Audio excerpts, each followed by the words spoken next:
अस्सलाम वालेकुम। तो आज की वीडियो में जो हम पढ़ने वाले हैं वो है कि हम डायोल कैसे बना सकते हैं। अब डायोल क्या होता है? डायोल ऐसा मॉलिक्यूल होता है जिसमें दो OH ग्रुप हों, जिसमें दो हाइड्रोक्सिल ग्रुप हों, उसे हम डायोल कहते हैं। ठीक है। अब डायोल बनाने के हमारे पास तीन तरीके होते हैं, और वो कौन कौन से तीन तरीके हैं? वो है हमारे पास ऑस्मियम टेट्रा ऑक्साइड वाला मेथड या फिर KMnO4 वाला मेथड। ये दोनों मेथड हम डिस्क्राइब करने वाले हैं आज की इस वीडियो में। अगला मेथड होता है हमारा आयोडीन सिल्वर एसीटेट मेथड। अब आयोडीन सिल्वर एसीटेट के दो मेथड होते हैं, एक होता है वेट मेथड और दूसरा होता है हमारे पास ड्राई मेथड। ठीक है। अब देखें कि पहला हमारा जो मेथड है डायोल बनाने का वो कौन सा है? ऑस्मियम टेट्रा ऑक्साइड का मेथड। इसमें क्या होना है? Addition of olefins. ओलिफिन्स किसे कहते हैं? ओलिफिन्स कहते हैं अल्कीन्स को। Addition of alkenes to osmium tetra oxide. Osmium tetra oxide में हमने किसको ऐड करना है? ओलिफिन्स, अल्कीन्स को ऐड करना है। ठीक है, यानी अल्कीन्स का रिएक्शन हमने किसके साथ कराना है? ऑस्मियम टेट्रा ऑक्साइड के साथ इन ईथर। अब ईथर क्या होगा? हमारा सॉल्वेंट, क्योंकि ये दोनों तो होगा रिएक्टेंट। अल्कीन हमारा पहला रिएक्टेंट, ऑस्मियम टेट्रा ऑक्साइड हमारा दूसरा रिएक्टेंट। ठीक है, इसने किसके साथ रिएक्ट करना है? इस इन दोनों ने आपस में रिएक्ट करना है। प्रेजेंस किसकी होगी? ईथर की प्रेजेंस में। ईथर हमारा जो होगा ऐसा सॉल्वेंट के तौर पे मौजूद होगा। ठीक है। Causes rapid precipitation of a cyclic osmate ester. यानी कि पता क्या होगा? जब ओलेफिन ने OSO4 से रिएक्ट करना है, हमारे पास एक साइक्लिक ऑस्मेट एस्टर बनेगा। तो ये मैं आपको साथ साथ करके दिखाता हूँ कि ये हमारा काम कैसे होगा। सबसे पहले तो देखिए, हमने अल्कीन से स्टार्टअप लेते हैं हमारा, कि ये देखिए स्टार्ट में मेरे पास यहाँ पे क्या अवेलेबल है? एक अल्कीन अवेलेबल है। इस अल्कीन का क्या नाम है? मीथेन, इथेन, इथीन है ये हमारी। ठीक है, ये हमारी इथीन अवेलेबल है। अब इथीन ने क्या करना है? इथीन ने रिएक्ट करना है ऑस्मियम टेट्रा ऑक्साइड के साथ। ऑस्मियम टेट्रा ऑक्साइड का स्ट्रक्चर होता है ऐसा। ठीक है, 4 O लगे होते हैं ऑस्मियम टेट्रा ऑक्साइड पे। अब यहाँ से सबसे पहले हमने इलेक्ट्रॉन शिफ्टिंग करना स्टार्ट करनी है। अब इलेक्ट्रॉन शिफ्टिंग कहाँ से करना स्टार्ट होगी? अब देखें कि यहाँ पे क्या होना है। सबसे पहले हमारा जो ये डबल बॉन्ड है, ये डबल बॉन्ड अटैक करेगा सीधा इस ऑक्सीजन पे। ठीक है, जब इसने बॉन्ड पे ऑक्सीजन पे, इस ऑक्सीजन पे अटैक किया तो क्या होगा? ये वाला जो डबल बॉन्ड था ये टूटेगा, और ये डबल बॉन्ड किस पे, इसके इलेक्ट्रॉन किस पे शिफ्ट हो जाएंगे? OS, ऑस्मियम पे शिफ्ट हो जाएंगे। ठीक है। अब जो ऊपर वाला डबल बॉन्ड O है, इसका एक बॉन्ड टूटेगा और वो इस वाले कार्बन से अटैक करेगा। ठीक है। अब मैं ये सारा स्ट्रक्चर आपके सामने बनाने लगा कि देखिए हमारे पास क्या बन रहा है। सबसे पहले मैं ऊपर वाला कार्बन बनाता हूँ। ठीक है, सिंगल बॉन्ड, नीचे वाला कार्बन। मैंने कहा था ये डबल बॉन्ड का एक बॉन्ड टूट जाएगा, तो वो बॉन्ड किधर जाएगा? इस वाले ऑक्सीजन के साथ। ठीक है, ये वाला कार्बन क्या कर रहा है? अब देखें, उस वाले ऑक्सीजन के साथ बॉन्ड बना लिया। इस कार्बन ने डायरेक्ट इस वाले ऑक्सीजन से बॉन्ड बना लिया। अब इसके नीचे जो दो हाइड्रोजन लगे हुए हैं वो वहीं के वहीं है, दो हाइड्रोजन मैंने नहीं छेड़े। अब सेकंड बात हमारे पास क्या होती है कि ओ जो था ये कैसे था? ये ऐसे ऑस्मियम के साथ जुड़ा हुआ था। ठीक है, अब ऑस्मियम का जो ये वाला जो O था, इसके साथ डबल बॉन्ड, बल्कि मैं बाकी डबल बॉन्ड O भी बना लेता हूँ। ये देखें, इसका दूसरा डबल बॉन्ड O, और ये साइड वाला डबल बॉन्ड O भी हो गया ऑस्मियम के। ठीक है। अब ये देखें कि ये वाला जो मेरा बॉन्ड था, ये वाला डबल बॉन्ड, ये टूट के इसके इलेक्ट्रॉन किस पे शिफ्ट हो गए? ऑस्मियम पे शिफ्ट हो गए। ठीक है। अब ऑस्मियम के ऊपर वाला जो ऑक्सीजन था, ठीक है, अब यहाँ पे भी डबल बॉन्ड था ना, ये देखें यहाँ पे जो डबल बॉन्ड था, इस डबल बॉन्ड ने क्या किया? इस डबल बॉन्ड में से जो एक बॉन्ड था उसने टूट के किससे बॉन्ड बनाना है? कार्बन के साथ। तो ये वाला जो है, जो ये वाला डबल बॉन्ड था मेरा, जो यहाँ पे डबल बॉन्ड आना था, उसने बॉन्ड किससे बना लिया? उसने बना लिया कार्बन के साथ। ठीक है, और ऊपर वाले इसके जो दो हाइड्रोजन है वो वैसे के वैसे ही पड़े हुए हैं। ठीक है। अब नेक्स्ट चीज़ हमारे पास क्या आनी है? ये देखिए, हमने यहाँ पे कहा ना कि हमारे पास rapid precipitation of cyclic osmate ester. ये देखिए हमारा एक साइक्लिक ऑस्मेट एस्टर बन गया है। ठीक है, अब जब साइक्लिक ऑस्मेट एस्टर बन गया तो इसके बाद हमने क्या करना है? इसके बाद हमने इसकी हाइड्रोलिसिस करा देनी है। इसके बाद है कि इट कॉम्प्लेक्सेस द ऑस्मियम। अच्छा, इसके बाद हमने पिरीडीन की बात की। जो पिरीडीन है वो हमारा कैटालिस्ट के तौर पर काम करता है। पिरीडीन कैसे तो काम करता है? कैटालिस्ट के तौर पर काम करता है। कैसे कैटालिस्ट के तौर पर काम करता है? It complexes the osmium atom in ester. ये ऑस्मियम एटम की कॉम्प्लेक्स, यानी ऑस्मियम जो है हमारा ऑस्मियम एस्टर कौन सा है हमारा? ठीक है, ये वाला जो है ये हमारा ऑस्मियम एस्टर है, और ये जो हमारा पिरीडीन है वो इसको ऑस्मियम एटम को एस्टर के अंदर कॉम्प्लेक्स करवाता है, यानी ये उसका स्ट्रक्चर मेंटेन करवाता है। कौन? पिरीडीन। पिरीडीन जो है कैटलिस्ट के तौर पे काम करता है, वो ऑस्मियम एटम का कॉम्प्लेक्स करवा रहा है इस एस्टर फॉर्म में। ठीक है। अब ऑस्मियम एटम ये देखें ना दरमियान में पड़ा हुआ है, और ये पूरी एक एस्टर फॉर्म है। ठीक है, पिरीडीन का क्या काम है? इस ऑस्मियम एटम को क्या करना है? उसने इसका कॉम्प्लेक्स बनवाना है, यानी इसको इस शेप में रखवाना है उसने। ठीक है। अब एस्टर जो है, यही वाला जो मेरा एस्टर है, इसकी मैंने क्या करवानी है? इसकी मैंने हाइड्रोलिसिस करवानी है। अब जब इसकी हाइड्रोलिसिस होगी तो देखें क्या होगा, हमारे पास वाटर ऐड करेंगे। ठीक है, और मुझे यहाँ पे 2 मॉलिक्यूल्स ऑफ वाटर ऐड करने पड़ेंगे। 2 मॉलिक्यूल्स ऑफ वाटर कैसे ऐड करने पड़ेंगे मैं आपको दिखाता हूँ। मेरे पास, अब मैं इनको अलग अलग करके दिखाता हूँ। मेरा एक मॉलिक्यूल का वाटर मॉलिक्यूल, और ये मेरा दूसरा वाटर मॉलिक्यूल। अब देखें पता क्या होगा? ये वाले जो H है और ये वाला जो H है, ठीक है, ये क्या करेगा? यहाँ से बॉन्ड टूटेगा। ठीक है, देखें यहाँ से बॉन्ड टूटा, ये इसका बॉन्ड यहाँ से सॉरी, ये वाला H और ये वाला H बॉन्ड यहाँ से टूटेगा। ये देखें यहाँ से बॉन्ड टूटा और दूसरा बॉन्ड यहाँ से टूटा। मैं यहाँ से हल्का सा मार्क कर देता हूँ कि ये देखें, ये बॉन्ड मेरा यहाँ से टूटा और दूसरा बॉन्ड मेरा यहाँ से टूटा। तो ये वाला H और ये वाला H किसको मिलेंगे? एक H मिल जाएगा इसको, ठीक है, और दूसरा H मिल जाएगा इसको, और ये वाले बॉन्ड टूटेंगे। अभी मैं सारा बना के दिखाता हूँ आपको कैसे, कि ये देखें, ये कार्बन ऊपर, ये दूसरा कार्बन नीचे, ये इसके डबल बॉन्ड और ये इसके हाइड्रोजन हो गए। ठीक है, अब सिंगल बॉन्ड O, अब मैंने कहा था ये वाला बॉन्ड टूट जाएगा और ये हाइड्रोजन आके इसको मिल जाएगा तो ये बन गया OH। ठीक है, इसी तरह सिमिलरली ये वाला बॉन्ड टूट जाएगा और दूसरा हाइड्रोजन आके इसको मिल जाएगा, इस वाले ऑक्सीजन को, तो ये बन गया दूसरा OH। ठीक है, अब पीछे मेरे पास क्या बचा, 2 OH रह गए। अब 2 OH किसको मिलेंगे, इस OH को मिलेंगे। एक OH इसके ऊपर लग जाएगा, दूसरा OH इसके नीचे लग जाएगा। ठीक है, तो मेरे पास जो इसके साथ जो स्ट्रक्चर बन गया, जो मेरे पास बचा हुआ OH था वो तो था ये वाला डबल बॉन्ड O, और नीचे को भी डबल बॉन्ड O। अब देखिए मेरे पास यहाँ पे H भी गया, ये वाला H भी गया, पीछे ये वाला OH रह गया और ये वाला OH रह गया। ठीक है, अब ये दोनों OH किसको मिलेंगे, इस ऑस्मियम को मिलेंगे, तो ये ऐसे हो जाएगा, ये OH और ये भी OH। अब इसको कंडेंस्ड फॉर्म में ना मैं क्या लिख सकता हूँ, H2OSO4। ठीक है, यानी यही वाला जो स्ट्रक्चर है मेरा, इसी वाले को मैं कंडेंस्ड फॉर्म में लिख सकता हूँ, H2OSO4 की फॉर्म में लिख सकता हूँ। ठीक है, अब ये था हमारा जब हमने ऑस्मियम टेट्रा ऑक्साइड का इस्तेमाल करते हुए अल्कीन को तोड़ा। ठीक है, अब देखें कि हमारे पास क्या है, ऑस्मियम टेट्रा ऑक्साइड जो है इज़ अ हाईली टॉक्सिक और एक्सपेंसिव। ये बहुत ज़्यादा टॉक्सिक होता है और साथ में क्या होता है, एक्सपेंसिव भी होता है। लेकिन पता क्या है, बेशक टॉक्सिक और एक्सपेंसिव है, लेकिन ये बहुत ज़्यादा वैल्यूएबल रिएजेंट होता है। ठीक है, क्योंकि स्पेसिफिसिटी होती है कि ये जो होता है ना ऑस्मियम टेट्रा ऑक्साइड, ये बहुत स्पेसिफिक होता है ऑलिफिन्स के लिए, यानी ये अल्कीन्स के ऊपर बहुत अच्छा अटैक करता है। ठीक है, और ease of its application specific, मतलब ये है कि ये अल्कीन्स के ऊपर जो है ना अटैक करता है ऑस्मियम टेट्रा ऑक्साइड। ठीक है, इसके साथ अगर मैं कोई और कंपाउंड रख दूंगा तो ये और किसी कंपाउंड पे अटैक नहीं करेगा, ये सिर्फ किस पे अटैक करेगा, ये सिर्फ अपने अल्कीन पे अटैक करेगा। ठीक है, and ease of its application, दूसरी बात क्या है, ईज ऑफ इट्स एप्लीकेशन, यानी कि ईजिली जो है ना अपना अटैक कर जाता है। अब अगली बात ये है कि व्हेन ऑलिफिन्स रिएक्ट विद, अब देखिए हमने कौन सा मेथड पढ़ लिया, हमने यहाँ पे देखें क्या पढ़ा था कि हमारे पास जो है ऑस्मियम टेट्रा ऑक्साइड या फिर KMnO4 मेथड, ये दोनों सेम तरह के मेथड होते हैं ना। तो हमने कहा अब देखें हमने एक ऑस्मियम टेट्रा ऑक्साइड का मेथड कर लिया, अब हम करने वाले हैं when olefins react with KMnO4 in the presence of base. बल्कि अभी ऑस्मियम का एक और रिएक्शन भी है, मैं वो भी करवा देता हूँ, ऑस्मियम का जो दूसरा रिएक्शन है। अब देखिए ऑस्मियम का दूसरा रिएक्शन होता है हमारे साइक्लिक कंपाउंड्स पे। तो साइक्लिक कंपाउंड में सबसे पहले आपको बना के दिखाता हूँ कि हमारा साइक्लिक कंपाउंड कौन सा है। ये हमारा एक साइक्लिक कंपाउंड हो गया। ठीक है, यहाँ पे डबल बॉन्ड है हमारे पास। ठीक है, और इसके साथ हमारा ये डबल रिंग कंपाउंड है, तो ये इसकी दूसरी रिंग भी मैं आपको बना के दिखा देता हूँ। ये मेरी दूसरी रिंग बन गई। अब यहाँ पे मेरे पास एक CH3 एज अ सब्स्टिट्यूएंट लगा हुआ है। ठीक है, तो अब हिंडर्ड साइड कौन सी होती है, जहाँ पे हमारे पास एक एक्स्ट्रा ग्रुप लगा होता है, यहाँ पे CH3 लगा होता है, ये मेरी हिंडर्ड साइड है, और ये वाली मेरी लेस हिंडर्ड साइड है, डबल बॉन्ड। ठीक है, डबल बॉन्ड पर अटैक हमारा ईजी होता है, और ये वाली हमारी हिंडर्ड साइड है क्योंकि यहाँ पे मीथेन प्रेजेंट है। जो हमारा एक्स्ट्रा ग्रुप प्रेजेंट होता है वो उस साइड को क्या कर देता है, वो हिंडर कर देता है, साइड को ना वहाँ पे अटैक को हिंडर कर देता है। हिंडर का मतलब क्या है, रुकावट पेश करता है। ठीक है, अब जब मैं इसका रिएक्ट करवाऊंगा, किसके साथ करवाऊंगा, OSO4 ऑस्मियम टेट्रा ऑक्साइड से मैंने रिएक्ट करवा दिया इसका। ठीक है, अब पता क्या होगा, ऑस्मियम टेट्रा ऑक्साइड बजाय यहाँ पे अटैक करने, क्योंकि यहाँ पे हिंड्रेंस है, वो कहाँ पे अटैक करेगा, वो यहाँ पे अपने डबल बॉन्ड पे अटैक करेगा। अब देखिए ऑस्मियम का स्ट्रक्चर कैसा था, ऑस्मियम का स्ट्रक्चर ऐसा था ना, OS double bond O double bond O double bond O double bond O। ठीक है, अब ये देखिए यहाँ पे जब मैं यहाँ पे नीचे बना के दिखाता हूँ कि हमारा अटैक कैसे होगा, OS double bond O double bond O double bond O double bond O। ठीक है, अब ये वाला अटैक किस पे होना है, इस डबल बॉन्ड पे होना है। डबल बॉन्ड पे कैसे होना है कि ये वाला जो है हमारा डबल बॉन्ड, ये टूटेगा, ये अटैक करेगा इस वाले ऑक्सीजन पे। ठीक है, ये वाला बॉन्ड टूट के इस पे शिफ्ट हो जाएगा।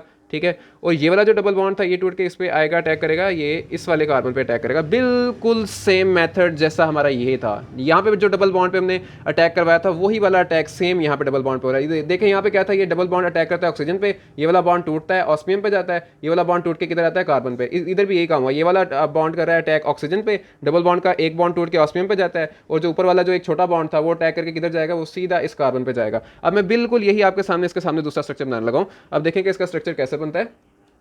सबसे पहले मैं इसी वाले स्ट्रक्चर को पहले बनाता हूँ, जो हमारा रिंग वाला स्ट्रक्चर था, ये हमारा रिंग वाला स्ट्रक्चर हो गया। ठीक है, अब ये सेकंड रिंग इसकी ये रही, और ये मेरा साथ में सब्स्टिट्यूएंट लगा हुआ है CH3 वाला। ठीक है, अब नेक्स्ट काम क्या करना है कि जब ये ऑस्मियम ने आके इसके साथ जुड़ना है तो कैसे करेंगे।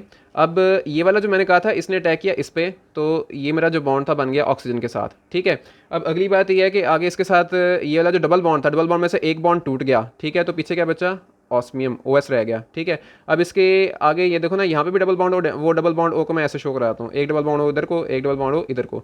अब मैंने कहा था कि हमारा जो दूसरा है, ये वाला दूसरा जो हमारा ऑक्सीजन है, ठीक है, इसका भी एक बॉन्ड टूट के वो किस पे साथ बॉन्ड बनाएगा, वो इसके साथ बॉन्ड बना लेगा। ठीक है, तो ये वाला हमारा इस तरह से हमारा इंटरमीडिएट एक प्रोडक्ट बन जाएगा। अब जाहिर बात है मैं इसकी क्या करूँगा, हाइड्रोलिसिस। ठीक है। जब मैं इसकी हाइड्रोलिसिस करूँगा तो मेरे पास क्या ऑब्टेन हो जाएगा, डायोल ऑब्टेन हो जाएगा, बिल्कुल सेम जिस तरह मैंने इसकी हाइड्रोलिसिस की थी तो मेरे पास डायोल ऑब्टेन हुआ था। तो मैं अभी आपको डायोल बना के दिखाता हूँ, ये मेरा डायोल ऐसे बन जाएगा, ठीक है। ये मेरा CH3 वहीं पे लगा हुआ है और यहाँ पे भी मेरा OH लग गया और यहाँ पे भी मेरा क्या लग गया, OH लग गया। और यहाँ पे मेरे पास रिलीज़ क्या हुआ है साथ में, सिमिलरली H2SO4 साथ में रिलीज़ हो गया, ठीक है। और यहाँ पे भी हमने क्या करना है, 2 मॉलिक्यूल्स ऑफ वाटर ऐड करने हैं, ठीक है। अब हम मूव ऑन करते हैं हमारे अगले मेथड की तरफ। हमारा अगला मेथड कौन सा था, हमारा अगला मेथड है when olefins react with KMnO4। अब KMnO4 के साथ हमारा रिएक्ट है in the presence of base. अब देखें जब प्रेजेंस ऑफ बेस होगी ना और हमारा ओलेफिन जो है अल्कीन रिएक्ट करेगा KMnO4 से, तो हमारे पास प्रोडक्ट में पता क्या बनेगा, हमारे पास प्रोडक्ट में डायोल बनेगा, ठीक है। यानी कि ये देखें KMnO4 है और ये हमारे पास बेस NaOH प्रेजेंट है। तो इस केस में मेरे पास जो प्रोडक्ट है वो क्या होगा, वो हमारा डायोल होगा। यहाँ पे भी OH होगा, सॉरी यहाँ पे सिंगल बॉन्ड आना था, जिस तरह हमने लास्ट टाइम डायोल बनाया था बिल्कुल सेम वही है। यहाँ पे सिंगल बॉन्ड आएगा, ठीक है। यहाँ पे सिंगल बॉन्ड आ गया, यहाँ पे भी OH बन गया, यहाँ पे भी OH बन गया और ये इसके 2 हाइड्रोजन्स और ये इसके 2 हाइड्रोजन्स, ठीक है। यहाँ पे ये बिल्कुल सेम बेस वाला रिएक्शन वही है, मतलब जिस तरह हमने यहाँ पे डबल बॉन्ड तोड़ के एंड में डायोल बनाया ना, तो यहाँ पे हमने कहा हमारे पास यहाँ पे भी क्या बन रहा है, डायोल बन रहा है। अब हमने कहा कि अगर हम बेस का इस्तेमाल नहीं करते तो हमारे पास डायोल की बजाय एक और कंपाउंड बन जाता है और वो इस तरह से, ये देखें जो ऊपर वाला C है उसके साथ डबल बॉन्ड O लग जाना है, नीचे वाला C वैसे का वैसे ही, लेकिन नीचे वाले C के एक तरफ हमारे क्या लग जाना है, OH लग जाना है और बाकी 2 हाइड्रोजन वैसे ही। यानी कि यहाँ पे हमारे पास अगर बेस को हम ऐड नहीं करते तो हमारे पास जो प्रोडक्ट बनता है उसमें क्या होगा, ऊपर वाले C के साथ डबल बॉन्ड O होगा, नीचे वाले C के साथ OH होगा और बाकी हाइड्रोजन वैसे के वैसे ही हैं, ठीक है।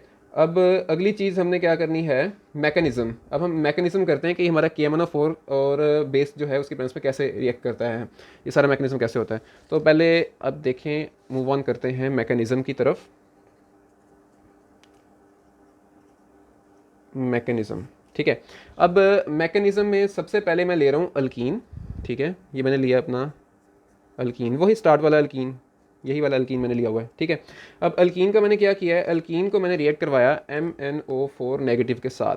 किसके साथ रिएक्ट करवाया, MnO4 नेगेटिव के साथ मैंने इसका रिएक्शन करवा दिया। अब MnO4 नेगेटिव से रिएक्शन करवाया तो वही वाला काम होगा कि ये C सिंगल बॉन्ड C रह जाएगा, ठीक है। और ये वाले जो 2 हाइड्रोजन हैं वैसे ही हैं, ये वाले भी इसके वैसे ही हैं, ठीक है। और साथ में क्या होगा कि यहाँ पर मेरे एक ऑक्सीजन, यहाँ पर मेरे दूसरा ऑक्सीजन, ठीक है। और इसने MnO4 के साथ कॉम्प्लेक्स बना देना है ये इस तरह से, ठीक है। और डबल बॉन्ड O ऐसे, ठीक है। और यहाँ पे क्या होगा, मेरे पास सिंगल बॉन्ड O नेगेटिव। यानी जब MnO4 नेगेटिव रिएक्ट करता है अल्कीन के साथ तो उसने इस तरह का हमारे पास बना देना है एक इंटरमीडिएट। अब यहाँ पे क्या होना है कि हमारे पास थोड़ी सी रीअरेंजमेंट होगी। अब रीअरेंजमेंट कैसे होगी थोड़ी सी, कि ये जो नेगेटिव इलेक्ट्रॉन है ना, ये नेगेटिव वाला हिस्सा ये जाएगा इधर, ठीक है। यानी कि जब ये नेगेटिव इलेक्ट्रॉन्स जब इधर आएंगे तो यहाँ पे क्या बनेगा, डबल बॉन्ड। जब यहाँ पे डबल बॉन्ड बनेगा तो मैंगनीज अपना ये वाला बॉन्ड तोड़ देगा, ये वाले इलेक्ट्रॉन किसके पास जाएंगे, ये वाले इलेक्ट्रॉन जाएंगे ऑक्सीजन के पास, ठीक है। अब ये वाले इलेक्ट्रॉन्स जो गए हैं ऑक्सीजन के पास, तो अब हमारे पास फाइनली आगे क्या बनना है। अब वाटर की प्रेजेंस में देखें, ये सारा जो अगला काम है ये कैसे होगा, अब वाटर की प्रेजेंस में ये काम हुआ। तो अब जब वाटर की प्रेजेंस में ये काम हुआ तो हमारे पास क्या बना, C सिंगल बॉन्ड C। अब ये वाले जो 2 थे ये वैसे के वैसे ही पड़े हैं इसके हाइड्रोजन्स, ठीक है। अब आगे देखें, अब देखें कि हमारे पास जो वाटर का हाइड्रोजन है, वाटर का हाइड्रोजन मिलेगा इस ऑक्सीजन को, ठीक है। पहले तो आप ये देखें ना यहाँ पे ऑक्सीजन फ्री कैसे हुआ है, ये हमारे पास ये वाला ऑक्सीजन जो था ये वहीं का वहीं है, ठीक है। अब ये देखें ये Mn, इस वाले ऑक्सीजन का बॉन्ड किसके साथ था, इस वाले ऑक्सीजन का बॉन्ड था Mn के साथ। तो मैं ये देखें Mn के साथ बॉन्ड बनाता हूँ इसका, ये Mn के साथ बॉन्ड बना हुआ है। अब हमने कहा था ये वाला बॉन्ड जो ये तो गया टूट, ठीक है। तो पीछे हमारे पास Mn के कितने ऑक्सीजन रह गए, एक ये वाला जो डायरेक्ट बॉन्ड हुआ है, ठीक है, ये और ये वाला ऑक्सीजन जो डायरेक्ट बॉन्ड में, और दूसरा ऑक्सीजन ये वाला है, तीसरा ऑक्सीजन ये वाला है। यानी अब ये वाला जो नेगेटिव था, मैंने कहा था जब नेगेटिव इलेक्ट्रॉन्स इधर आएंगे तो यहाँ पे डबल बॉन्ड बनेगा। तो ये देखें ये एक डबल बॉन्ड ऑक्सीजन हो गया, ठीक है। और ये दूसरा डबल बॉन्ड ऑक्सीजन, दूसरा डबल बॉन्ड ऑक्सीजन भी हो गया। और जो तीसरा वाला था वो बॉन्ड टूट के यहाँ पे O अकेला रह गया, ठीक है। अब जाहिर बात है O अकेला तो नहीं रहेगा, वो रिएक्टिव स्पीशीज होता है। तो इसने क्या करना है, इसने जो वाटर हमने ऐड किया था उसका हाइड्रोजन एक्सेप्ट करके इसने क्या बनाना है, OH यहाँ पे लगा देना है, ठीक है। अब यहाँ पे हमारे पास क्या लग गया, OH, और यहाँ पे हमारे पास क्या हो गया, मैंगनीज, और यहाँ पे double bond O, double bond O, ठीक है। अब अगली बात यह है कि वाटर में से H चला गया, अब OH रह गया। OH हमारा जो बेस है, अब बेस ने पता क्या करना है, अब हमारे पास 2 तरह के यहाँ पे रिएक्शन हो सकते हैं, ठीक है। एक होगा बेस की प्रेजेंस में, एक होगा बेस की एब्सेंस में। तो मैं भी यहीं से आपको स्टार्ट कराता हूँ कि अगर मेरा होता है बेस की प्रेजेंस में, अगर मैं कहता हूँ कि मेरा OH नेगेटिव की प्रेजेंस में रिएक्शन होता है, ठीक है, तो क्या बनेगा। अब जो OH नेगेटिव होगा ना, उसने अटैक किस पे करना है, OH नेगेटिव ने अटैक करना है इस वाले कार्बन पे, ठीक है। जब उसने इस वाले कार्बन पे अटैक करना है तो देखें आगे क्या होगा। अब ये देखें, ये OH नेगेटिव है मेरा, मैं इसका अटैक करवाता हूँ। ये मेरा गया अटैक करने के लिए और ये इस कार्बन के ऊपर अटैक हुआ, ठीक है। जब ये OH नेगेटिव ने किस पे अटैक किया, इस वाले कार्बन पे, तो ये वाला बॉन्ड टूटा, ठीक है। जब ये वाला बॉन्ड टूटा तो किधर को गया, ये ऐसे इसके इलेक्ट्रॉन इस ऑक्सीजन पे शिफ्ट हो गए, ठीक है। अब क्या हुआ, जब इस OH नेगेटिव ने इस कार्बन से अटैक किया तो हमारे पास यहाँ पे डायोल बनेगा। देखते हैं कैसे बनेगा। पहले मैं कार्बन का स्ट्रक्चर वैसे ही उतार लेता हूँ। ये कार्बन का मेन बेस फ्रेम जो था मेरा वैसे का वैसे ही आ गया, ठीक है। अब नेक्स्ट चीज़ जो मैंने देखी, मैंने ये देखा कि मेरे पास जो OH था, OH ने अटैक किया था इस कार्बन पे, ठीक है। और यहाँ से MnO3 जो था वो मेरा क्या गया था, वो मेरा निकल गया था। MnO3 जो था वो मेरा निकल गया। पहले तो मैं नीचे लिख देता हूँ, MnO3 जो है वो मेरा यहाँ से निकल के भाग गया, ठीक है। और MnO3 के ऊपर अब यहाँ पे मेरे पास जो OH नेगेटिव है उसने आके इस कार्बन के साथ जुड़ा है, तो वो देखिए मैंने यहाँ पे आके OH जोड़ दिया। और दूसरा इस वाले कार्बन के साथ तो OH पहले से ही था, ठीक है। तो बन गया ना मेरे पास डायोल। यानी अगर मैं बेस देता हूँ तो बेस की प्रेजेंस में मेरे पास क्या बनता है, डायोल बन रहा है, ठीक है। अब हमारे पास ये है कि अगर हमने देखा था ना यहाँ पे, अगर मेरे पास बेस की प्रेजेंस होगी तो मेरे पास डायोल बनेगा, और अगर बेस की एब्सेंस होगी तो मेरे पास डायोल की बजाय एक और कंपाउंड बनेगा। तब वो दूसरा कंपाउंड कैसे बनेगा, दूसरे कंपाउंड में हमने बेस की प्रेजेंस नहीं लेनी, तो हमने इसी को मैं आगे लेके जाता हूँ यहाँ से, ठीक है। कि अगर मेरे पास बेस की प्रेजेंस नहीं है तो पता क्या होगा, MnO4 ही रिएक्ट कर जाएगा। MnO4 नेगेटिव जो है ना वो क्या करेगा, वो इस पूरे की जगह ले लेगा, इस पूरे की जगह ले लेगा, ठीक है। ये देखना हमारे पास, अगर इसको मैं दिखाऊं, ये मेरा बॉन्ड ऐसे बना हुआ है, ये मेरा बॉन्ड ऐसे बना हुआ है। मैं थोड़े बॉन्ड्स को ठीक कर लूँ, ठीक है। ये मेरा ऐसे बॉन्ड बना हुआ है, ये मेरा बॉन्ड ऐसे बना है, ये मेरा बॉन्ड ऐसे बना हुआ है। अच्छा, अब जब मैंने MnO4 डाला, मैंने बेस नहीं डाली, बेस की एब्सेंस है, ठीक है। तो जो MnO4 है ना, ये इतने हिस्से को अपनी जगह में ले लेगा, मतलब MnO3 को निकाल देगा और MnO4 इसकी जगह पे आके लग जाएगा। तो वो देखिए वो कैसे लगेगा कि मेरे पास कार्बन कार्बन, ये इसके दो हाइड्रोजन्स हो गए। ये इस तरफ जो लेफ्ट तरफ OH था वो देखें वहीं का वहीं है, लेफ्ट वाला OH वहीं का वहीं है, ठीक है। अब राइट तरफ जो था मेरा ये पूरा निकल गया, इसकी जगह क्या लगना है, MnO4 लगना है। तो MnO4 देखें कैसे लगेगा कि यहाँ पे ये O हो गया मेरा, ठीक है। साथ में इसके क्या लग गया, मैंगनीज लग गया, ठीक है। मैंगनीज के एक डबल बॉन्ड O ऊपर, एक डबल बॉन्ड O नीचे, और साथ में क्या लगा हुआ है, O नेगेटिव। देखें MnO4 लग गया ना हमारे पास। अब यहाँ पे हमारे पास MnO4 आ गया। अब यहाँ पे हमने क्या करना है, इसके अंदर जो OH नेगेटिव फ्रॉम वाटर आएगा। पिछली बार जो हमारा OH नेगेटिव जो ये वाला था ना, ये हमारा OH नेगेटिव था फ्रॉम बेस, ठीक है। ये हमारा OH नेगेटिव कहाँ से आया था, बेस से। जिस तरह हमने बेस NaOH हमने कहा था यहाँ पे यूज़ किया, तो ये वाला OH नेगेटिव जो था ये बेस वाला NaOH था, ये वाटर वाला NaOH नहीं, ये वाला OH नेगेटिव वाटर से नहीं आया था, ये वाला OH नेगेटिव बेस से आया था। लेकिन अब जो यहाँ पे OH नेगेटिव का इस्तेमाल होगा, वो वाला OH नेगेटिव कहाँ से आया होगा, वो वाला OH नेगेटिव वाटर से आया होगा। अब देखें कि उसने कैसे आगे रिएक्ट करना है, कि अब मेरे OH नेगेटिव की प्रेजेंस में, कहाँ पे लिखूँ OH नेगेटिव, देखें चले मैं इसको यहाँ को ले जाता हूँ। ये हमारा OH नेगेटिव है। अब ये जो OH नेगेटिव है इसने क्या करना है, इसने इस वाले हाइड्रोजन के ऊपर अटैक करना है। मैं यहाँ पे लिख देता हूँ H, ठीक है। जब इस OH नेगेटिव ने इस वाले हाइड्रोजन पे अटैक किया तो क्या होगा, ये वाला बॉन्ड मेरा शिफ्ट हो जाएगा इस जगह पर, ठीक है। और जब ये वाला बॉन्ड इस जगह पर शिफ्ट होगा तो मेरा जो नेक्स्ट बॉन्ड होगा ना, जो Mn के साथ बॉन्ड था, ये ब्रेक होके इलेक्ट्रॉन्स किसके ऊपर बैठ जाएंगे, Mn के ऊपर बैठ जाएंगे, ठीक है। और दूसरी बात ये, जब अब Mn के ऊपर एक्स्ट्रा इलेक्ट्रॉन आ रहे हैं, उन्होंने अपने आप को कंपनसेट कहाँ से करना है, वो ऐसे अपने आप को कंपनसेट करेगा, ठीक है। दोबारा से सुनें कि हमारे पास OH नेगेटिव इस हाइड्रोजन पे अटैक करेगा, ये वाला बॉन्ड टूट के किधर आएगा, कार्बन के साथ डबल बॉन्ड O बना देगा, और यहाँ से हमारे पास जो है बॉन्ड टूट जाएगा मैंगनीज वाला, ठीक है। और जो मैंगनीज वाला बॉन्ड टूटेगा तो ये वाला इलेक्ट्रॉन यहाँ को पुश हो जाएंगे, ठीक है। अब देखिए हमारे पास फाइनली रिजल्ट में, फाइनली एट लास्ट हमारे पास रिजल्ट में क्या बनेगा, ये देखें लेफ्ट कार्बन वहीं पे, उसका OH भी वहीं पे है, इसके दो हाइड्रोजन्स भी वहीं पे हैं, ठीक है। फिर हमने यहाँ पे बात की कि ये हाइड्रोजन जा चुका है, ठीक है। इसका बॉन्ड किधर शिफ्ट हो गया, नीचे को, डबल बॉन्ड O पे शिफ्ट हो गया, ठीक है। अब इस डबल बॉन्ड O को हम ऊपर को शो करवाएंगे, ठीक है। ऐसे शो करवा दिया। अब पीछे दो जो हमारे था पीछे प्रोडक्ट में हमारे पास दो हाइड्रोजन की बजाय अब कितने हाइड्रोजन रह गए, एक हाइड्रोजन रह गया, ठीक है। तो ये था हमारा इसका सारा मैकेनिज्म। लेकिन अब यहाँ पे हमारे पास एक और केस भी आता है। लाइक अगर हमने कहा कि जो OH नेगेटिव है अगर ये इस पर रिएक्ट करता है, ठीक है, तो हमारे पास ये वाला प्रोडक्ट बनता है। लेकिन अगर हमारे पास OH नेगेटिव अवेलेबल नहीं है तो हमारे पास क्या, कौन सा पाथवे फॉलो होगा, या फिर अगर OH नेगेटिव अवेलेबल है वो अटैक नहीं कर पाता तो हमारे पास कौन सा पाथ अवेलेबल होगा। तो सेकंड पाथ को अभी हम डिस्कस करने लगे कि हमारे पास जो सेकंड पाथ होगा वो कैसे जाएगा। कि देखिए हमारे पास वही वाला जो प्रोडक्ट था जो पीछे भी बना था, मैं वही वाला प्रोडक्ट दोबारा से बना रहा हूँ। यही वाला प्रोडक्ट जो था हमारा, इसी को मैं दोबारा से अभी छापने लगा हूँ। देखिएगा कि लेफ्ट साइड पे मेरा एक कार्बन, ये इसके दो हाइड्रोजन और साथ में OH लगा हुआ है, और इसी तरह राइट साइड पे मेरा ऊपर एक हाइड्रोजन था, ठीक है, और ये नीचे वाला हाइड्रोजन, और साथ में मेरे पास क्या है, ऑक्सीजन ने मैंगनीज़ के साथ बॉन्ड बनाया है और मैंगनीज़ डबल बॉन्ड ओ ऊपर, डबल बॉन्ड ओ नीचे और ओ नेगेटिव इस साइड को है, ठीक है। अब यहाँ पे हमारे पास पता क्या होगा, एक छोटी सी रीअरेंजमेंट होगी। अब रीअरेंजमेंट कैसे होगी, अब मैं इस वाले जो हाइड्रोजन है ना, इसका बॉन्ड थोड़ा खोल के बताता हूँ कि फॉर एग्जांपल मेरा जो हाइड्रोजन है ना, वो मतलब ये मेरा OH जो है ना, इसको मैंने थोड़ा सा खोल के बता दिया क्योंकि मैं आगे इससे इसको लेके चलना है। ये वाला जो बॉन्ड है ये शिफ्ट होगा यहाँ पे, किधर शिफ्ट हो गया, यहाँ पे शिफ्ट हो गया, ठीक है। और ये वाला जो बॉन्ड है मेरा, जब जाहिर बात है ये वाला बॉन्ड इधर शिफ्ट हुआ तो कार्बन ने डबल बॉन्ड वो इधर बना लिया। जब उसने अपना बॉन्ड इधर बनाना है तो उसको ये वाला बॉन्ड तोड़ना पड़ेगा। तो ये वाला बॉन्ड खुद किधर जाएगा, ये वाला बॉन्ड जाएगा अगले वाले ऑक्सीजन पे। ये वाला बॉन्ड किधर गया, अगले वाले ऑक्सीजन पे, ठीक है। अब ये वाला बॉन्ड अगले वाले ऑक्सीजन पे गया तो यहाँ पे क्या फर्क पड़ेगा, ये बॉन्ड टूटेगा, ये बॉन्ड टूट के किस पे जाएगा, मैंगनीज पे, ठीक है। इसके इलेक्ट्रॉन मैंगनीज पे चले गए और सिमिलरली ये वाले इलेक्ट्रॉन्स किस पे पुश हो जाएंगे, इसके ऊपर, इस ऑक्सीजन के ऊपर पुश हो जाएंगे। अब देखेंगे यहाँ पे हमारे पास फाइनल रिजल्ट में क्या बनेगा।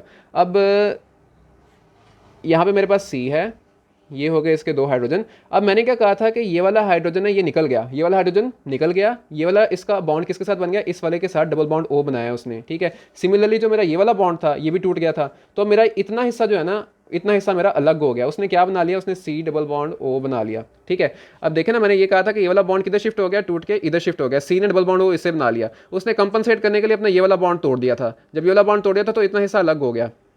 इतना हिस्सा अलग हुआ तो हमने देखा ये वाला जो बॉन्ड था ये किधर गया था, जो ये वाला बॉन्ड टूटा था, ये वाला बॉन्ड टूट के इस वाले कार्बन के O के साथ आगे लग गया था। तो ये इसने भी क्या बना लिया था, C double bond O H और H, यानी इसने भी हमारा क्या बना लिया, plus C double bond O H और H, ठीक है। सिमिलरली हमारे पास यहाँ तक जो था, यहाँ तक तो हमारे पास मॉलिक्यूल टूट के अलग हो गया। अब बाकी जो इतना बचा हुआ मॉलिक्यूल है, ठीक है, इतना बचा हुआ मॉलिक्यूल वो कौन सा मॉलिक्यूल है, वो हमारा बच गया MnO3, ठीक है। ये हमारे पास ऑब्टेन हो गया MnO3 और इसके ऊपर चार्ज कौन सा होगा, नेगेटिव चार्ज, ठीक है। अब ये हो गया हमारे पास सेकंड मेथड जो इसका था। अब देखेंगे अगर हमारे पास एक अल्कीन अवेलेबल है, अल्कीन है RC double bond C single bond R, मेरे पास अगर अल्कीन अवेलेबल है, ठीक है, तो वो क्या करती है, in the presence of KMnO4, ठीक है, KMnO4 और NaOH की प्रेजेंस में, ठीक है, KMnO4 और बेस की प्रेजेंस में। अब बेस की प्रेजेंस थी तो हमने क्या कहा था, यहाँ पे क्या बनना चाहिए हमारे पास, यहाँ पे हमारे पास डायोल बनना चाहिए। तो अब देखिए हमारे पास यहाँ पे डायोल बनेगा RC single bond C single bond R, ठीक है। यहाँ पे मेरे पास OH आ गया और यहाँ पे भी मेरे पास क्या आ गया, OH। देखिए मेरा डायोल बन गया ना यहाँ पे। अब अगला स्टेप ये है कि अगर मेरे पास जो है बेस अवेलेबल नहीं है, ठीक है, तो बेस अवेलेबल नहीं है तो उसका हमने क्या कहा था, अकेला KMnO4 है, ठीक है। अब यहाँ पे मेरे पास बेस अवेलेबल नहीं है, तो बेस अवेलेबल ना होने की सूरत में मेरे पास क्या बनेगा, RC डबल बॉन्ड OH, ठीक है। यही वाले जो हमने बनाए थे अल्डिहाइड्स, जो हमने 2 बनाए थे, तो यहाँ पे भी क्या बन गया हमारे पास, अल्डिहाइड बन गया। और कितने अल्डिहाइड्स बनेंगे, 2 अल्डिहाइड्स बनेंगे, ठीक है। और ये कितने बनेंगे, 76% हमारे पास ये वाला प्रोडक्ट बन रहा होगा, ठीक है। और दूसरा हमारे पास जो है बेस की प्रेजेंस वाला जो है, अगर बेस की प्रेजेंस है तो बेस की प्रेजेंस में हमारे पास कौन सा प्रोडक्ट बन रहा होगा, ये वाला। और कितना बन रहा होगा, 81 से 83% तक का ये वाला प्रोडक्ट हमारे पास ऑब्टेन हो रहा होगा। अब अगली बात ये आती है कि क्या KMnO4 ज़्यादा अच्छा होता है या ऑस्मियम टेट्राऑक्साइड ज़्यादा अच्छा होता है हमारे लिए। तो अब देखें कि हमारे पास जो KMnO4 होता है ना, पर मैंगनेट जो हमारा है, ठीक है, KMnO4, तो ये पता क्या होता है, जो हमारा पर मैंगनेट है, ये हमारा पर मैंगनेट पता क्या होता है, ये हमारा लेस सेलेक्टिव होता है।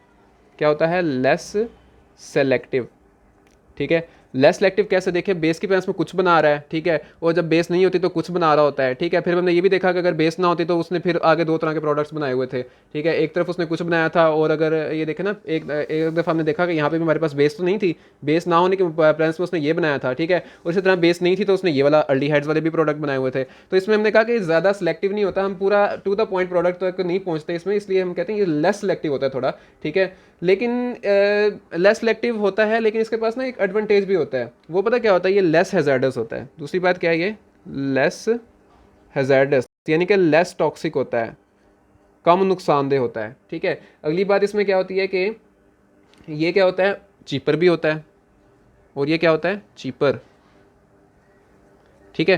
तो ये चीज़ें थी पर मैंगनेट के बारे में, और ये हमारा था पहला मेथड।